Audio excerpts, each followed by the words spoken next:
ধনতেরাসে ঠিক কখন কিনবেন সোনার রূপো জেনে নিন কেনাকাটার শুভ সময়। দীপাবলি উৎসব শুরু হয় ধনতেরাস দিয়ে। এই দিনে সোনা, রূপো, বাসনপত্র এবং নতুন জিনিসপত্র কেনা শুভ বলে মনে করা হয়, কারণ এটি সারা বছর ধরে বাড়িতে সমৃদ্ধি বয়ে আনে বলে বিশ্বাস করা হয়। এই উৎসব আয়ুর্বেদের দেবতা ভগবান ধন্বন্তরী, দেবী লক্ষ্মী এবং ভগবান কুবেরের উদ্দেশ্যে উৎসর্গীকৃত। প্রতি বছর কার্তিক মাসের কৃষ্ণপক্ষের ত্রয়োদশ তিথিতে ধনতেরাস উৎসব পালিত হয়। এই দিনটি দিয়ে 5 দিনের আলোর উৎসব শুরু হয়। বিশ্বাস করা হয় যে ধনতেরাসে ভগবান ধন্বন্তরী, কুবের মহারাজ এবং দেবী লক্ষ্মীর পুজো করলে ঘরে সুখ, সমৃদ্ধি এবং সম্পদ আসে। এই দিনে সোনা, রূপো, বাসনপত্র বা নতুন জিনিসপত্র কেনা অত্যন্ত শুভ বলে মনে করা হয়। বলা হয় যে ধনতেরাসে কেনা জিনিসপত্র ধন সম্পদ 13 গুণ বৃদ্ধি করে। 2025 সালের ধনতেরাস কখন?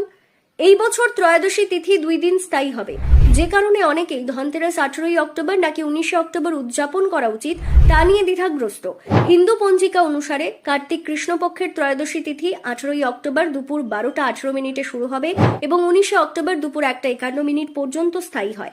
অতএব ধনতেরাস 18ই অক্টোবর শনিবার পালিত হবে। ধনতেরাস পুজোর শুভ সময়। ধনতেরাস পুজোর মুহূর্ত সন্ধ্যে 7:16 থেকে রাত 8:20। এই সময় আপনি ভগবান ধন্বন্তরীর পুজো করতে পারেন।